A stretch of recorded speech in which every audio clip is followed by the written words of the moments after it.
Hello everybody, welcome to Monday Night Live. Hang on, we're having a camera difficulty here. Hang on. It was working a second ago.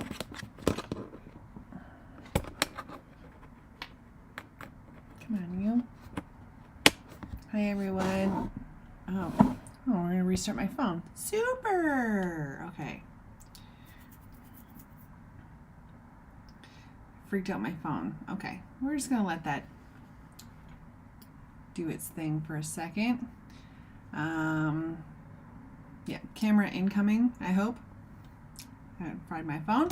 How's everybody doing? How's everybody's Monday going so far? We have Alessandra and Solara in the chat. Welcome to the stream. I am watching my phone restart. I am a market-free person. I have finished my last market of the year. I'm very excited. Okay. Hang on 1 second here. Come on, you. Okay. We're contemplating life. Come on, you. Sorry, guys. This was literally working 2 seconds ago.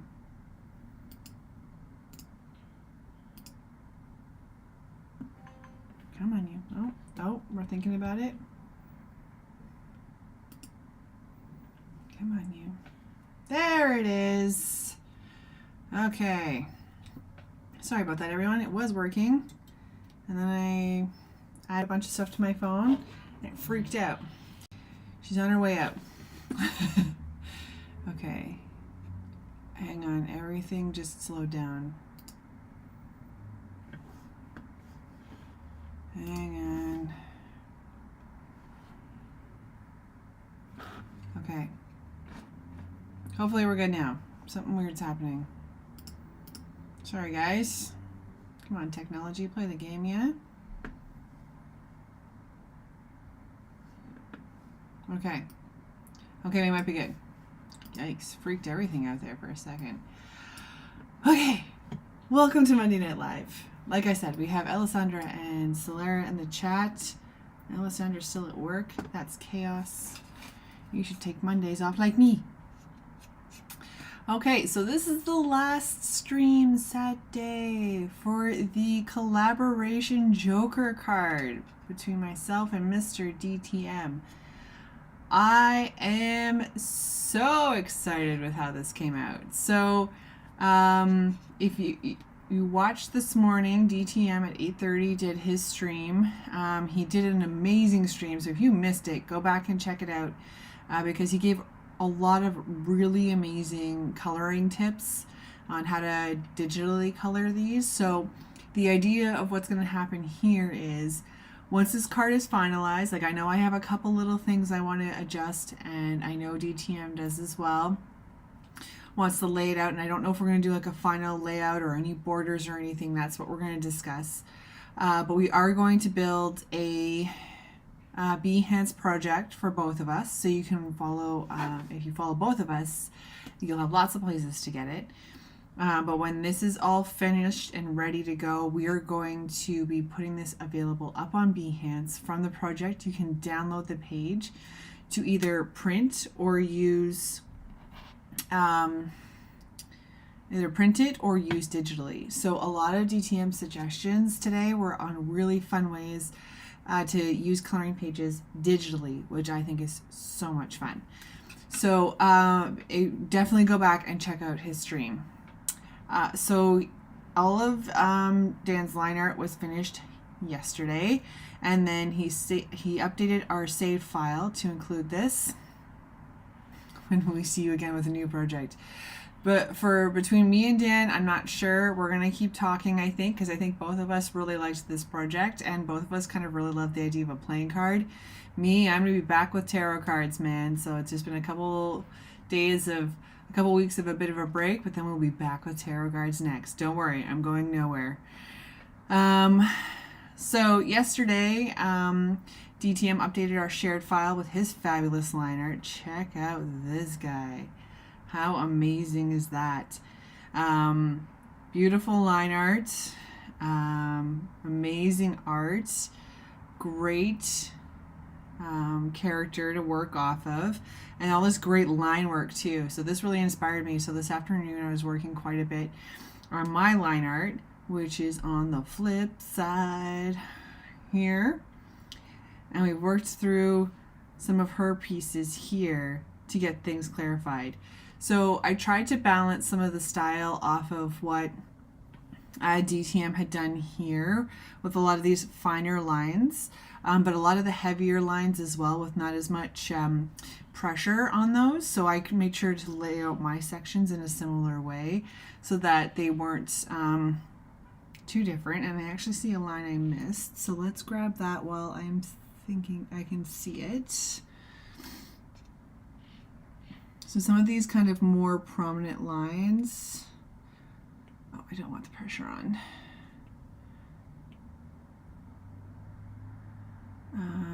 Okay, so both of these. So I tried to mirror some of the style of the lines at least, so that it looked a little bit more coherent than if I had just kept going in the way that I was going.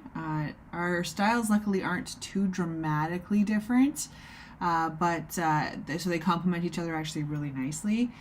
And then I went in with some finer lines that gave her a little bit more definition, and then also kind of explained a little bit more of what we have going on. So like the section of water instead of hair, the snake, the octopus hair, all that kind of fun stuff. All of that was laid out in here, and her magic kind of potion and magic spell, and then we have our kraken attack in the back here, kind of a storm a brewing. So because DTM did this really cool thing with these kind of transparent lines for the clouds, which I think is so much fun. So I started bringing some of that in for my clouds and my background here, just to knock it back even further, which is a lot of fun. There's another set of lines here I thought I was missing. I just saw them. I think her eyes are fading out a little tiny bit, so I want to make sure to get those lines pumped up. Oh, and I know which ones I was missing. These guys in here. Oops, nope. My pressure dynamics back on, because I think these guys are too thin as they are. So I think we're, oh dear. I thought I adjusted this.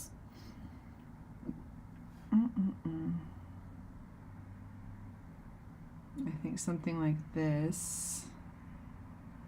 This is the wrong layer, but that's okay. Giving it a little bit more oomph will be good there. So I'm not going to do that right now. Okay, buddy, enough, please. Okay.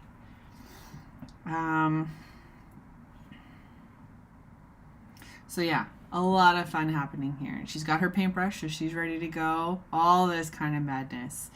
So what I'm going to do, I'm going to save this. And then I'm going to kind of bounce off of what DTM was doing this morning with some coloring ideas. We'll come back to this because I think there's still some line art I want to do. But for those of you who've been following along, I'm going to go through some of what I would do to color. DTM really covered a lot of vector coloring, how to color with vectors. He covered Illustrator. Like he covered so much ground today. It was amazing. And then he's playing with some of the effects brushes in Fresco, which was a lot of fun. So I'm gonna do some coloring in Fresco. Some of the styles you'll have seen already if you've been following the okay, Mojo, enough buddy. Okay, it's okay to just be chill. Okay, everybody wants to watch the live stream. Okay, sorry guys, we've had company this weekend. He's a very tired, cranky guy. There we go. So I want to come back and do some line art here, but I'm going to go back and kind of create new. So I'm going to say I want to just do a line art piece here. And I had exported right before I came online here. I exported the coloring page as a PNG and I saved it to my iPad. So what I'm going to do is I'm going to place it like a photo right here. This is an 8.5 by 11. We designed it at 11 by 17. So that's why this doesn't match the size very well. but we both have drawn in vector art. So that means that I can resize nicely without making a mess, which is kind of nice. It is a PNG, so we will have to kind of keep an eye on that because I have made it have pixels now. But that's okay. That's okay. We went smaller, so that's okay. So actually, no, I don't want to do that. I want this up here because I'm going to color underneath it. So the downside to this, what DTM did earlier, he had the vector lines live, but I don't think with this image that I can use this as a, yeah, I can't use this as a reference layer. So I'm not going to be able to do the coloring in kind of sections and things that he did earlier today, but he already taught us how to do that. So we're going to go in and I'm going to do some of my own stuff here. So he didn't really get into like color theory or anything like that. I don't really want to get into color theory or anything. But there's all different kinds of ways you can approach this, and you can kind of handle them a lot like traditional mediums as well, which is a lot of fun. So one actually that I'm actually eager to try, I have the pencil loaded here. I kind of want to just color this like I would in my coloring book printed. So you can use pencil crayons. So you see she's pixelated now. I exported it as a PNG, so that's why that is. But if we had a PDF or anything, then we'd keep the lines crisp. So we can get into file management and stuff a whole other time. But we're just going to do in coloring right now. So one I want to try a lot is, because this is how I would color normally, but sometimes I'm out and about and I don't have my pencil crayons on me. All I have, very simple, have the pencil brush selected, and I picked a color. So all I'm going to do is, oh, I know why. I know why. Because it's white, the background's white.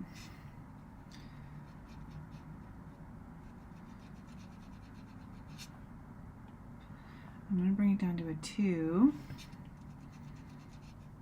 Come on, you. Oh, I undid too far. Okay, clear. Okay, let's try again, shall we? You can just simply color this like a pencil crayon with a you're using a pencil crayon. So much fun. So you can use the tools this way. This doesn't have to just be your sketch tool. You can kind of just color this just like you normally would off of in a coloring book page and kind of just mix your colors through that way. Super fun. DTM's in the chat. Hello. It looks so good. Thank you so much. Kind of following up on what you did this morning with coloring techniques. And then we're going to go back to the line art because there's a couple more things I want to do, but it's finicky things. I want to do the fun things first. So with the Apple Pencil, Dan went through quite a few of like the different techniques for different tools and stuff on the Surface.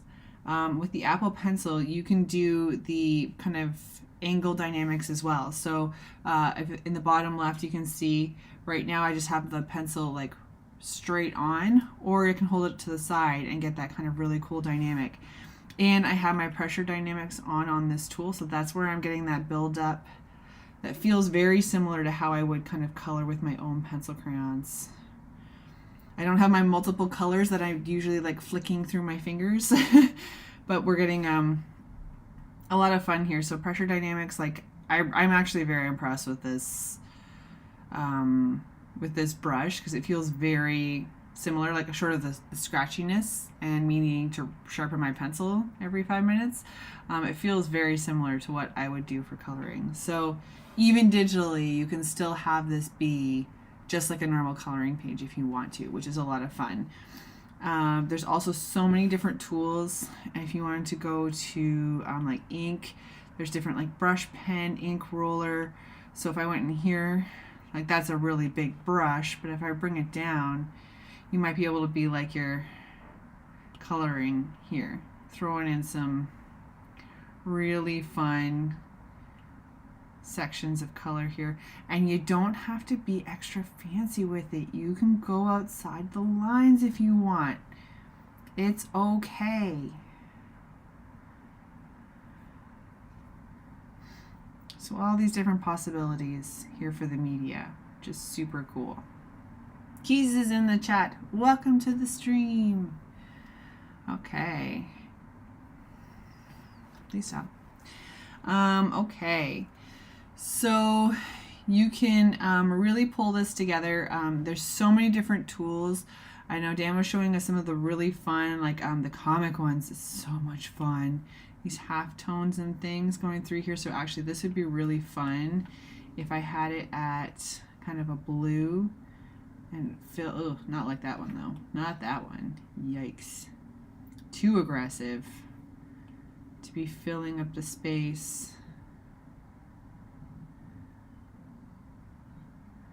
And then you can go in and erase the edges if you want to, or you can use the lasso that I normally do, because that way you're not having people, especially if you're doing a live stream, you're not having people watch you erase all afternoon, unless it hanging out over the edges is what you're looking for. So clean that up there. Just quick erases here, quick and dirty mess. But this is actually a great way to play around with some of the different brushes and stuff that are on Fresco, because there's so many. Like I have a few brush libraries downloaded, but a lot of them are just kind of default Fresco because there's so many. Hi, would you like down? Okay, go play please. Okay. So that's just kind of fun kind of coloring you can do, and just for brushes and stuff you can go in, oh that's a vector one, sorry. You can see all these different pressure sensitivities you can see going on. So there's lots of brushes to play with, super fun. So that would be a great way. Like I'm actually going to keep going with this pencil crayon business and just keep playing with it, but really there's not really many limitations. And I'm actually really loving the idea of a digital coloring book, because when I'm at work I don't have any all my pencil crayons with me all the time. So on my lunch break this would be great to get some coloring pages colored in. So exciting. So that's just fun for kind of laying down some color and stuff. I'm going to also show a little bit more of kind of my raster approach. Like I said, Dan covered a lot of vector this morning, which was really great. I'm going to try some of the techniques in Illustrator actually. I'm very excited. He went into different brushes and stuff in Illustrator. I don't do a lot of painting in Illustrator, so that was pretty fun for me to watch to see what was going on there. But then if you want to get into raster as well, a technique that most of you will know that I use is using of like patterns to fill the space in a different way, because I find color theory extremely intimidating. I just want to go, and so I don't really think it all through, and sometimes I'll pick colors that don't really go together. Like one of the 6 colors I use will be a little more on the cool side while all the rest of them are warm, and it will clash and I'll get frustrated. So I've mentioned this a few times in the live streams in the past.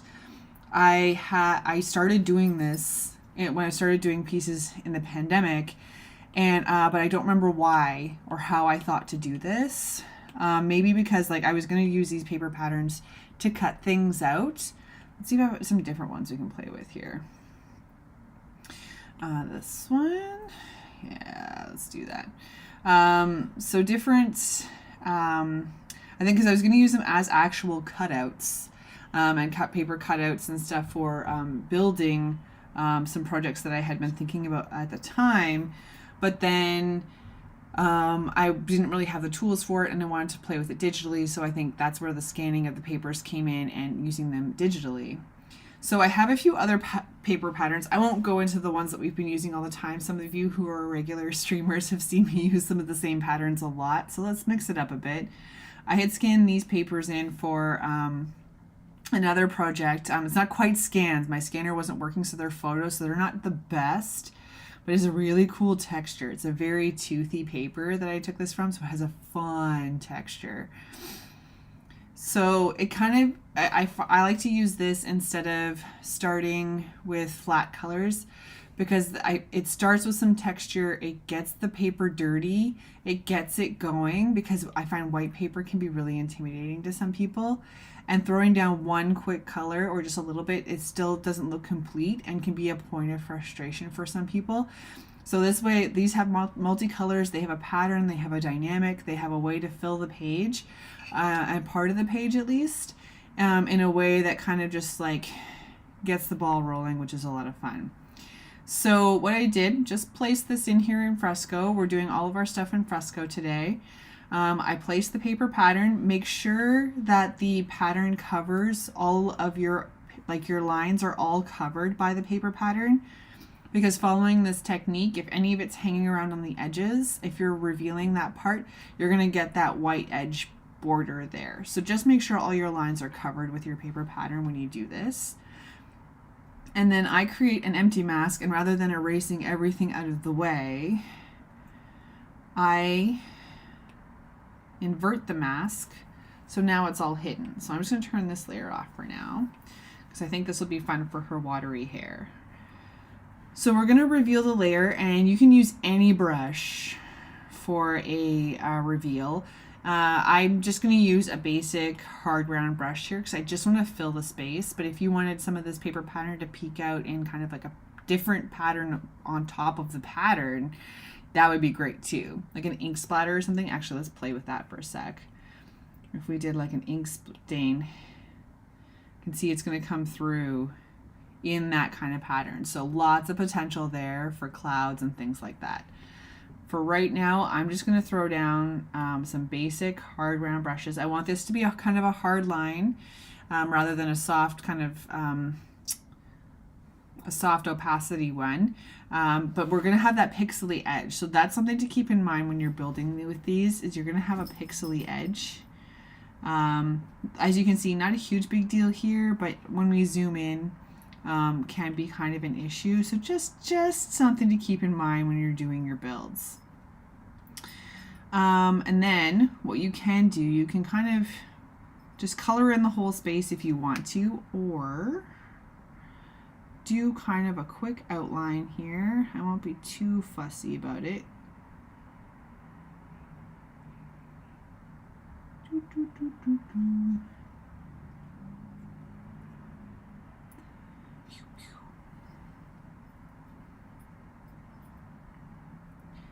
Oh, I'm being a little not fussy enough here.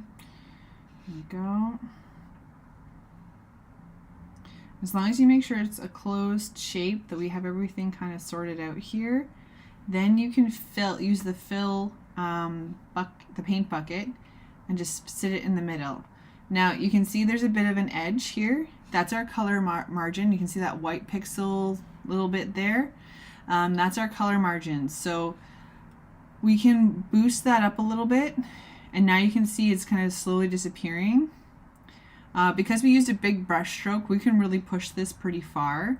But if you're using a vector line, like if I was using the actual vector lines that built this, there would be a point with this color margin adjustment where it might not read all my lines. So at some point the color may like bleed out into the rest of the piece. So that's just kind of just something to monitor for yourself, is how to make sure that you don't, that your lines are still applying. But if you have a pretty solid set of vector lines like we have in this page here, you should be okay to go pretty high, and then that like little edge disappears. Because if you were using this as a reference layer, like if you had the vector line art, you wouldn't have to do the outline that I did. You could just fill it, because the line art would be on a reference layer like Dan did this morning, and then you would be able to just do it. But that white pixely edge would be on between the black and the color there. So you can play around with the color margins to see how much tolerance you have on your illustration and how high you can do it without having to kind of go in and readjust. those of you who've seen me use the tarot deck and do the stained glass, sometimes I have to go in and do some cleanup, and sometimes I don't. It depends on how detailed and how involved the line art is, and how careful I was with putting it together. So this is kind of a fun start. So let's try another one of these. What do we have? We've got her hair and the coral. Now let's do some crazy coral. Let's do that. Oops. Actually, this is going to be where I want it. Oh yeah. I like that kind of orangey pink. So I don't currently anticipate filling my whole page with this, so I'm just going to let the paper be that big. And invert the mask. And then you can go in with your brush and just fill it.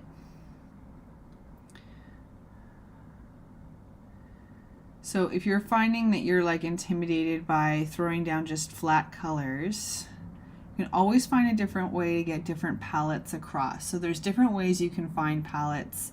I know Pinterest quite a bit. You can go in and find photos where they have kind of color palettes to go with them. So you'll see like an image of like a plant on a table, and then they'll have like 5 colors from that image there. Kind of good at color inspiration for some projects and things. Then you can do that, or Fresco can do it for you. So we put these paper patterns in here, and as we did that, you can see they created palettes for you.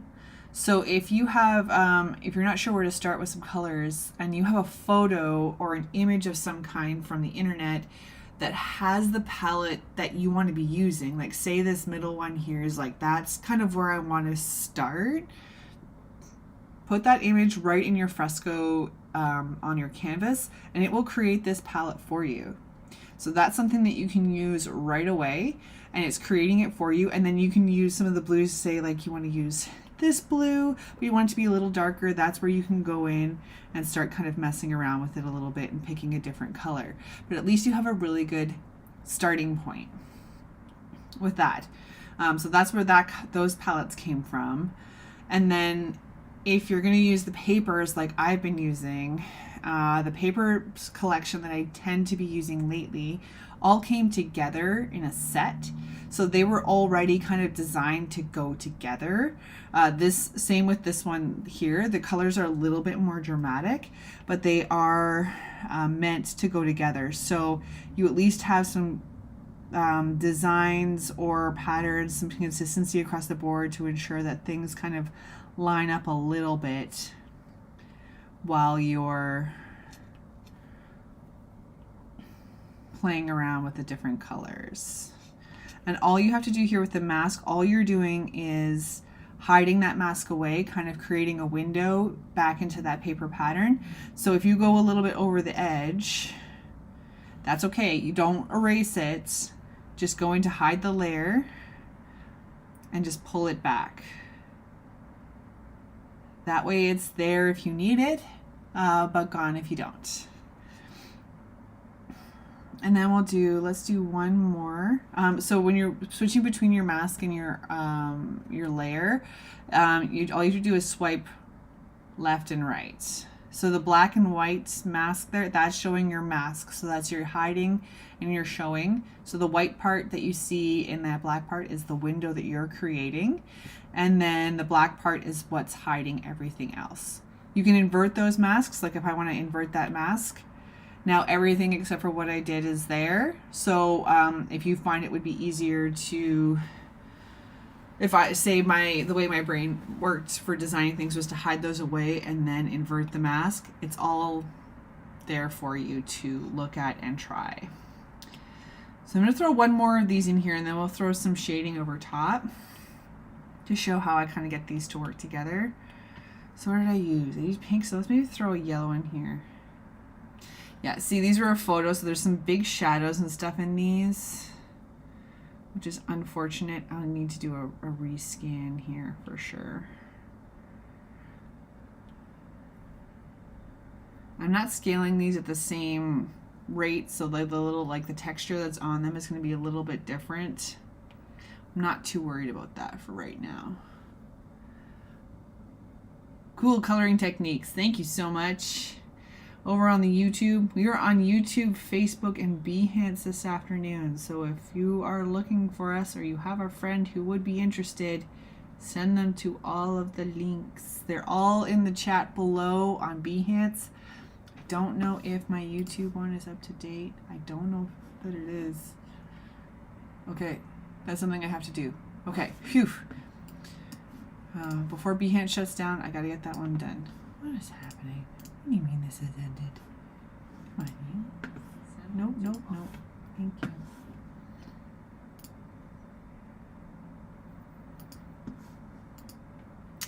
Oh, Dan's in 3 places at once. I like it. Multitasker. I love it.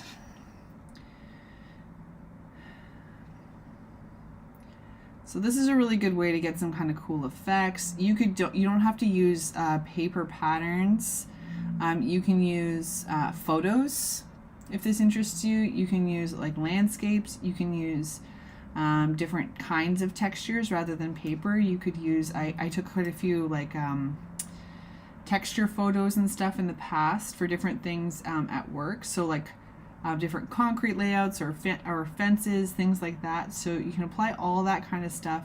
And there's lots of different techniques you can do with multiplies and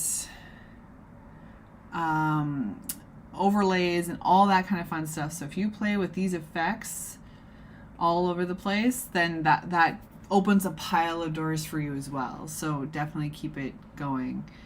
Dan says, I created a YouTube playlist for our collab streams. Excellent idea. I love that. Thank you so much. All right. So see, like those colors are already kind of working together. The pink's a bit of a shocker, but that's okay. I think that's a lot of fun. So a great way to kind of start laying down some base color.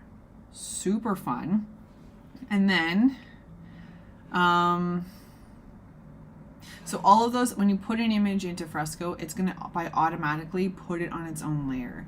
If you want to merge them, you can. Remember where you have things overlapping, etc., because you won't be able to get any of the purple underneath these corals later because of how those paper patterns are layered. But I tend to, on my more complicated illustrations, when I have a bunch of these paper patterns, I'll just group them all together. So just do that by clicking and dragging them all into the same group, and within that group you can lay them out in a different order if you feel you need to. Just keeps things a little cleaner, but just kind of keeping in mind that if you flatten it, you'll have to kind of do a bunch of undos to fix that. Okay, so what I'm going to do now, I'm going to create a new layer.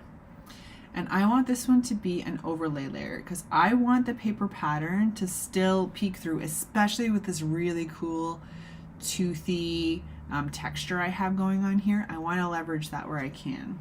So I'm going to give our water a bit of a highlight here. So I'm going to go into our soft brush. Let's see how big that is. I think that's going to be perfect actually.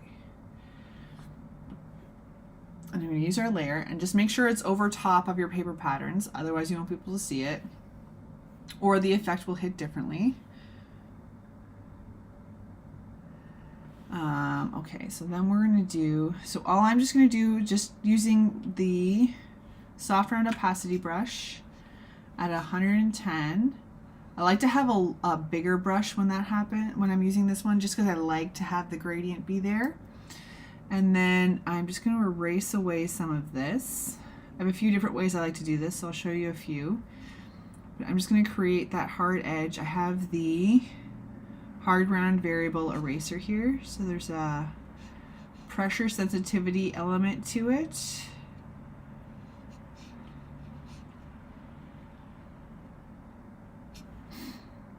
I'm just going to erase away what we have here. This is not so bad for smaller things, but any white overlay on the paper here you can't see right now because there's nothing there. So it may play a little bit in. There might be a little bit extra cleanup to do here if you don't get it all in the first shot, but for this small amount, I'm not too worried about it. Another option is to pull, I'm just using the lasso tool to give ourselves some limitations because there's some parts here that I don't want the brush to go on to. And now it's creating that hard edge by default, which is great. And it's only staying within my lasso. So come down, it's kind of nicely. So you can see the white's kind of harsh, but you can see that paper pattern still coming through a little bit, which is really nice. Different effects that could happen there. So the normal, you can see it's just sitting on top. It's not playing with the colors at all. So I like to have that texture kind of poking through, which is a lot of fun. Then we'll hit up the shadows. So I can't put the shadows. Sorry, Keys, I'm watching 4 different comments streams at a time. We've got Dan and Aaron, can I send something for a collaboration? That could mean a few different things. Do you want to elaborate on your question? Is that for us to collaborate on something or for you to collaborate on something?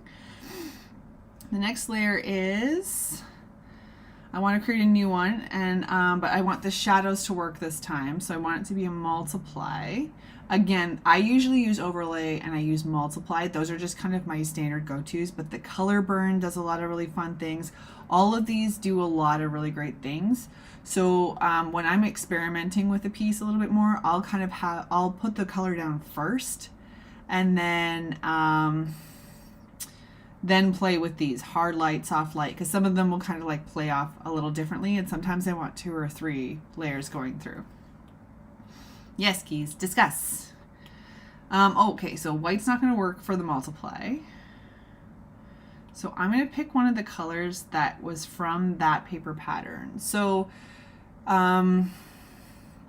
this is where color theory kind of gets in my way. So if I was to just manually go in and pick a color, I'm like, I kind of want it to be a purple, and I think this one would look really good. I can put it over here and it might be good, but you can see it's just kind of not quite the right purple for that. This is where my color theory stuff comes in. So I'm like, I like purple and I like this purple, but it's not the right purple for that pattern. So that's where these fresco palettes really come in handy. So I'm thinking of purple, and I'm going to go down. I just know this is the paper pattern here. It probably would help a lot better if I named these, but I know that this is the pattern because it's the blue one. But see how there's the purples in here? So maybe I grab this purple, keeping in mind I'm going to be multiplying, so it's going to be darker than this because it's going to be playing with the colors that are underneath. So I'm going to grab this purple, and then I'm going to not color over DTM's fabulous line art. Boop, boop, boop, boop, boop. And then I'm going to do this. Oh, I'm getting all in my stained glass mentality here. I'm coloring it like I would my stained glass pieces. Oh dear. Okay. Oh dear. Oh dear. Excuse me. Sorry, Tati is in the mute and my mouse stopped working. Good Lord. I have an older unfinished piece. I cannot finish it. Would love to have you folks take a stab at it. Ooh, that's interesting. Yes, and thanks, Dan. Yes, this is Adobe Fresco on the iPad.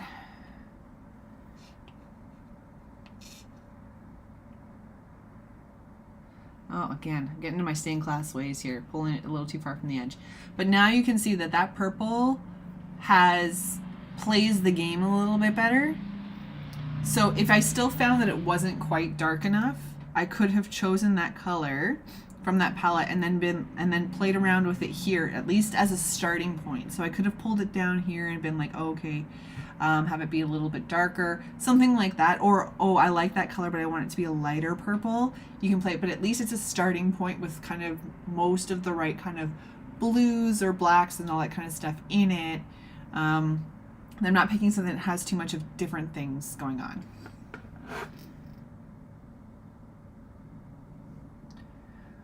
Okay, yeah, Dan says that's a really cool idea. Completely agree, Hues. That would be so great. Dan says we can do that now by sharing the artwork on Discord and invite folks to give it a go. Let's see it. That's amazing. I think that's a great idea. Kind of like an illustration challenge. Oh man, that actually sounds like a lot of fun. I started the illustration, now you finish it. That's super cool. Okay, I like the potential. I'll be watching the Discord for it, Keys.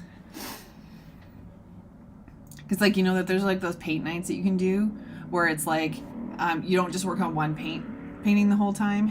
You have like, you're working on a painting and then like 10 minutes later you give it to the person to the left and then you work on the person who is next to you. So everybody kind of works on the canvas throughout the night. We can do something kind of like that with your piece, Keys. I'd like to hear the history of it too, like what the piece is and where it came from.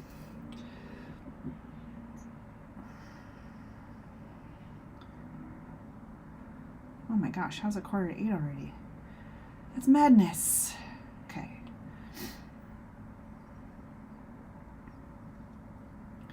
Oh, see, I got the bit of a lighter purple going on there. I don't want that so much. But this is another thing that's really great for fresco palettes. It creates these when you put these patterns in, but this recent palette, this is everything that you've been using in this piece so far. So I got this lighter purple because I was playing around with the color schemes and stuff. I didn't want that one, so I went back to, this is more the purple. So rather than guessing or eyedroppering or trying to remember which one of these purples was it, I can just go back to the one I used most recently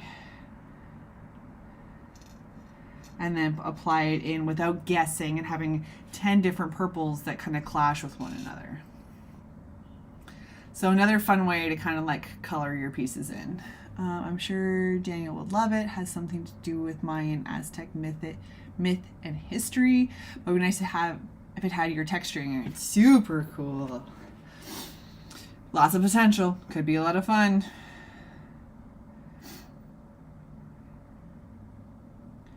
So yeah, so that's kind of how I approach some of the coloring.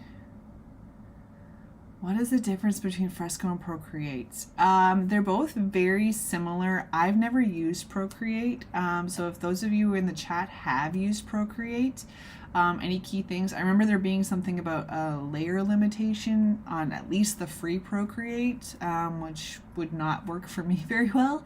But as far as using them, I know both are very popular. So I'm going to open that to the chat. But thank you for the question, because I can only speak about Fresco of those two, honestly. Yeah. Okay, so that's kind of how I would approach different ways of coloring. So there's a few different ones. There's using the paper patterns, which is like I have found like kind of opened a lot of doors for me as far as getting color into my pieces.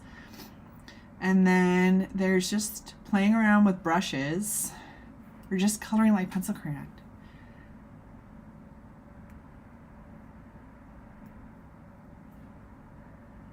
Not on Discord, we'll be sharing here. Okay.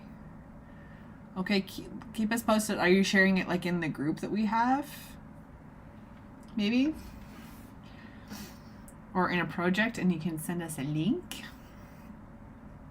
Yeah, so going in, just kind of doing pencil crayon, actually kind of like really excited about how that pencil crayon came together. Now I just want to get my pencil crayons out. I'd be coloring all the time.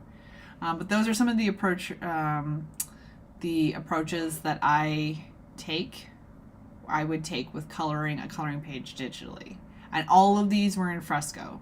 So definitely go back and see Dan's video from this morning because he covered a lot of different Illustrator approaches, some Fresco approaches, some vector approaches, a few raster approaches. So like different ways to do it. These are a lot more rastery in my approach today. So definitely something to keep in mind if you're going to be doing any art that this is pixels. There's not a vector approach to these ones that we did today.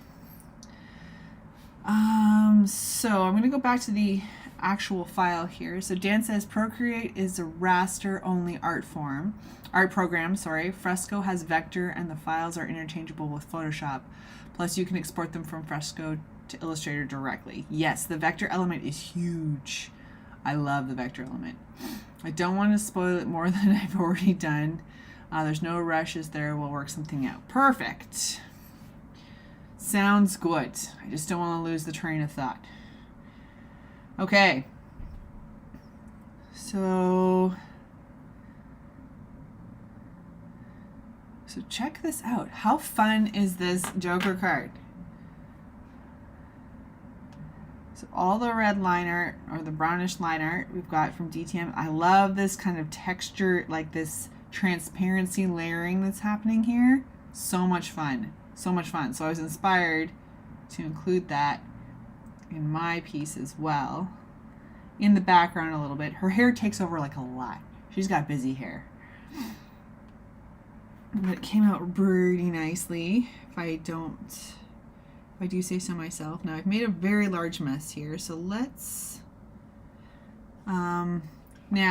something that I want to mention is that I was very conscious of the fact that I was working with somebody else's art. As you can see here, there's some kind of overlapping and stuff. No art was destroyed in the making of this piece. I made sure that everything was masked. I made sure that my stuff, like that the overlaps were kind of even across the piece, that I was considering the line that was in there, so that if there was any sort of thing that I covered something up crucial that I didn't understand in the illustration, it's all there to make sure that we can revert it, that I'm not making decisions for both of us, because two of us are working on this. No art was destroyed. It's kind of part of my working process to begin with. I'm always very nervous that I want the line that I'm going to be erasing. And then, so that's why I'm big on masks and layers with white paint and things. I like that blending of the two drawings. Thank you. Yeah, I thought like a couple subtle overlaps would kind of just pull them together just that little bit, interacting with everybody. Super fun. But I did miss one thing. I'm going to start grouping my stuff together here because I think my lines are taking over a little tiny bit. Oh, and then it says, yes, the background has a lighter opacity. Super cool. Never even thought of that on my coloring book pages before. So keep an eye on that on an illustration, a Hues and Tones illustration coming to you soon. What a file. I love it. Okay. Before I forget, I'm going to make sure I have a layer for my signature because we got to sign this baby. But yeah, check this out. How fun is this? It looks so good. So if I do a quick, oh, it doesn't even matter really. Just, it plays out really nicely. So most of you have seen both sets of streams, but a couple of suggestions I would make with coming up with something like this. We didn't come up with a lot of like rules per se up front. We had Joker card laid out. We're going to do a Joker. It's going to be a coloring page. Both pieces are going to be kind of like the two faces of a card. And we both kind of chose the same direction, which is great. Luckily we're doing these over live streams, so I was able to watch Dan's live stream and then play off of that, and then same with my live streams later in the day. We could work off that. But things to keep in mind, we kind of talked about line weights. We both knew we were going to do vector, but I want to make sure that we had kind of a similar line weight approach. So the first thing I did when I opened up this collab was to see what line weights Dan was using, at least the darkest one, at least the heaviest one, and then the lightest one, and then worked within that range so that you can see here there are two different colors, but they still kind of look of a similar variety, like one illustrator could have potentially done these.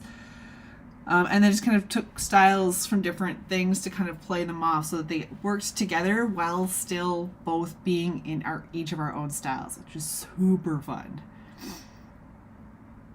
So yeah, so I'm like beyond thrilled with how this came out. This is so good. So I know I have a couple little things I want to kind of tweak through here. I've got like tweak some of the line weights. I think some of these ones are a little thin. I've got a couple little lines I want to clean up. I think Dan might have a couple he might want to do, but we're going to work through this piece and we're going to get it done, and then we are going to put this up in a project on Behance. We've been saving up our work in progresses. If you follow either of us on Instagram or Facebook, we've got a bunch of reels that have been out for this. So we're gathering up all that kind of information. We're going to put it in one place, and the coloring book page will be available for download.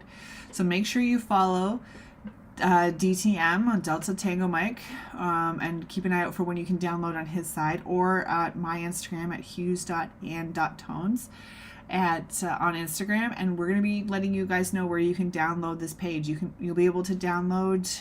We're planning to have a digital element and then one that you can print for yourself. So if you want to just have a coloring book page at home, it'll be there for you as well. So give us a minute or two to build up our stuff. Oh, I know what I needed to do here. Boop, boop, boop, boop, boop. Where do I want her? I want her right here.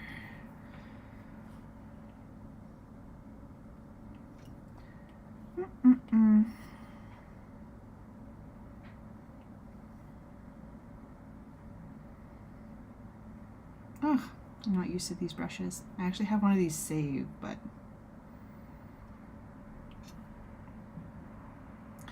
make sure she's signed, ready to go. Come on, you. Ready to go. So definitely keep an eye out for it. Alessandra says, I love the details on this. I'm speechless. Thank you so much. Yeah, we got really crazy with the details. We're having so much fun with it. Everybody's saying hi, which is great. So yeah, I think that's going to be about it for me for tonight. It's been a long week. A couple quick updates actually. So keep an eye out for this. Make sure you're following DTM on his socials. Follow the links below on Behance here. I will update my YouTube and everything. I didn't realize that none of that transferred over. It makes sense because it was on Behance that I put those links on. So keep an eye out for those. Make sure you're following them. Make sure you're following all your favorite streamers from Behance on their respective locations. Behance has sent it out into the universe. Everybody knows now. They're shutting down the live streaming on December 16th. So a lot of us are moving over. I've already been on YouTube and Facebook. I'm going to look at Twitch because I know a lot of the streamers are moving over there as well. I really want to find one that just kind of tells me when people are streaming so that they can remind me. So I'm just working with all my notifications to make sure I get all those because I don't want to miss anybody's streams anymore. So make sure you're watching that. If you want to watch some amazing streaming, come back December 16th. Dan's going to be doing a full day of streaming from 10 to 6 p.m. Eastern. We're going to be doing streaming for the last day of Behance. So there's going to be interviews, there's going to be kind of collaborative art, there's going to be multiple people on the screen at a time. So if you want to be involved in that, message somebody in the chat here. Everybody's got the link to the page. Actually, I think, again, in links below. They're putting that together. Jane's also involved in that, which is great. So I know I'm going to be watching it all day and participating as much as I possibly can, making sure we have everybody there. So keep an eye out on all those things. So lots to watch. So make sure you're following your favorite streamers right now, wherever they're streaming, and on their socials so that you can find out where they're deciding to stream, because I know some people are still figuring that stuff out. So keep an eye out on that. And then also for shop business, I did my last market this weekend, my last market for 2024. I have a few planned to research for next year, but before the holidays, I'm done all my markets for the year, and I'm exhausted. But my shop is now up online. So anybody who's interested in looking for some shop items or things for the holidays, definitely go online. Definitely message me if you are not in the London area, because our Canada Post shipping is on strike right now. I don't anticipate it being very long this close to the holidays, but they're asking for quite a bit. They've been denied for quite some time now. So we'll have to talk about shipping, but that's the only thing. So otherwise, I'm going to try my best to get them to you, whether I have to do it myself or not. So yeah. So I'm sad to say this is the last stream for this beautiful card. I've had so much fun doing this. I know RB was suggesting in the stream this morning, like we do more cards, do a full deck. And I think both DTM and I were like, yes, wait. Because I think both of us are extremely busy with lots of projects, but I feel like it's something we were also both into as well. So I can't say that this would be my last collaboration with Dan, because he's great to work with. Strongly recommend. Great mentor, great collaborator. So I suspect we will be working together again in the future, but definitely this is not done yet. Keep an eye out for your download and all that other kind of stuff. Okay, I think that's all my updates. Follow your favorite illustrators and creators. Follow them all. Full deck, he says. Yeah, bite off all you can chew. Have a great night, everybody. Have an amazing week. And I'll be back next week. We're probably going to be back into the tarot deck, doing some more of that madness there. But yeah, have a great night, and I will catch you all same time channel next week. Bye, guys. Thank you so much.